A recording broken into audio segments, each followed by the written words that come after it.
So I've got Minister Skelly, Minister for Enterprise here, and we're recording this literally on the last day of the Festival of Motorcycling. So bear with us because it literally, I think there's still some things going on. So taking that to one side, I thought we'd just get you in to talk about the whole thing in as a package, you know, from TT to this event. Yeah. Let's go back to TT. How was it? Good, bad, indifferent? Any changes? Anything better, worse? Well, I think you have to first of all acknowledge how challenging it was in terms of a scheduling. You know, we had just absolutely horrendous weather, you know, and one of the worst on living memory, really. And so absolutely must applaud the clerk of the course in actually getting the races finished and complete. He makes the decisions, doesn't he? He does. And here we are, Festival of Motorcycling.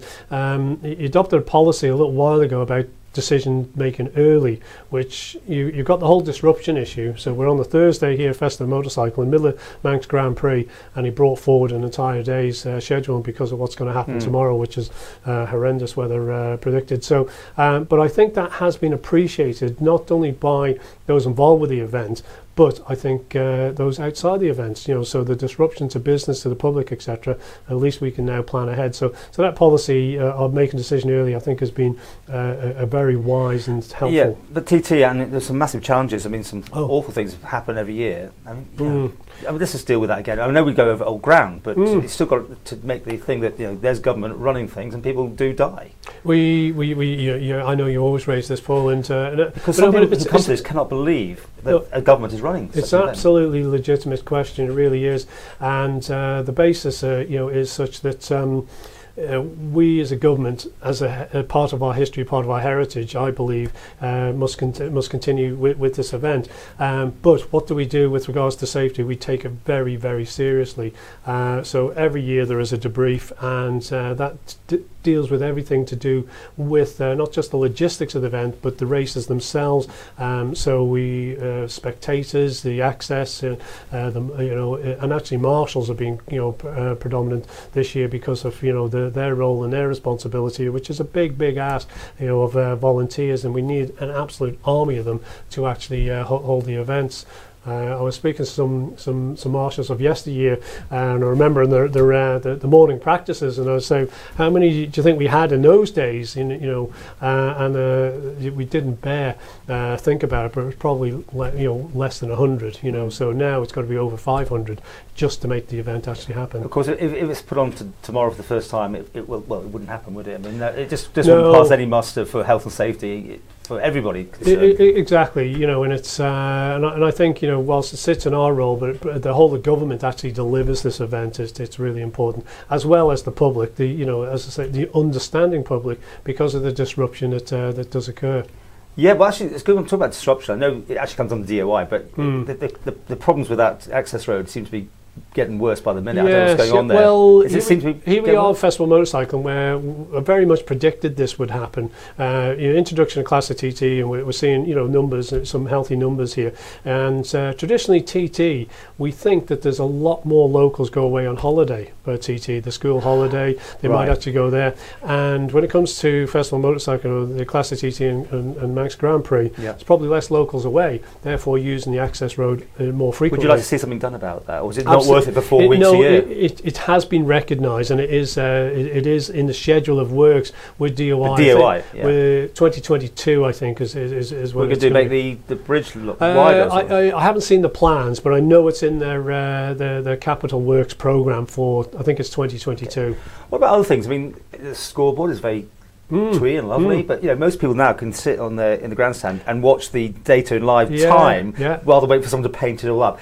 You know, it's a lovely thing, but do you think we should be into the modern 21st century with big screens and what goes with all that these days, or keep it traditional? That will happen in time, live, you know, and it is happening already. But it can never be live, because live would mean that you're going to see something go wrong. So no, you can live with 10 seconds delay or something. Yeah. The technology can assure that, Paul. So that's not a problem. But live is getting closer. There's no doubt about it. We've talked about it for a long time, actually. We have, and, you know, it's you go back to, we talked about broadband and things, and you need coverage, etc. So you see a little bit of that actually with the Grand Prix. We're doing some streaming too, which is great to see that technology actually in real action. They were testing it last year from a helicopter, I think, into the VIP technology. You did, you saw that. Pretty amazing. So technology is getting closer and will become a reality. But going back to the scoreboard, personally, it's also part of our heritage. But is there a hybrid option? I don't know. But Glencountry Road, again, in the schedule of works of Department of Infrastructure, that's to be resurfaced or redone in the next few years. So for us, we're always had an ambition about the redevelopment of the grandstand. So we're looking. Is that? I mean, it only seems yesterday since they built that one, and because that's how old we must be getting. Because I mean, the one before that was pretty ropey, but. You're talking about a brand new grandstand on the same site? Yes, it would have to be, yes. But so we have been in discussions with Douglas Corporation and so forth to see how we might be able to achieve it.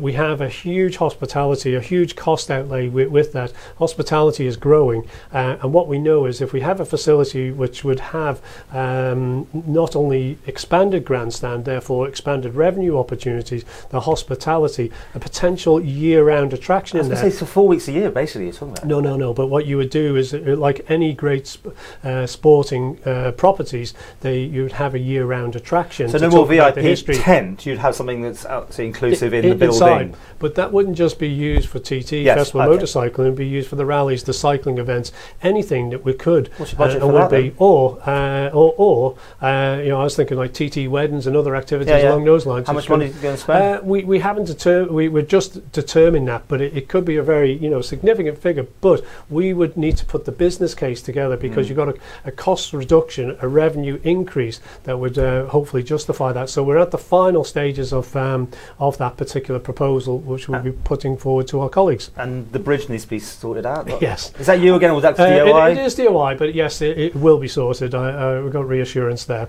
It will be done. So overall, let's just go back to TT, because I don't think we've ever done a debrief with you on this. I think I talked to Rob Collister about it. But how do you feel about it and the future? Well, to be honest with you, I still feel passionately supportive of the TT, the Festival of Motorcycle, and actually all our motorsport, if I put it in that context. The Southern 100, which is quite interesting too, because it's been around a very long time, but they've seen growth in their numbers, quite significant growth. So that's a real economic benefit, and that's what's interests us. We support these events, and I think they've got a longer life, albeit that safety always will come into play. Can't make it safe. It's inherently, motorsport is inherently dangerous. Make no mistake about it. But I think as a government, and certainly as far as I'm concerned, I will remain hugely supportive of these motorsport events.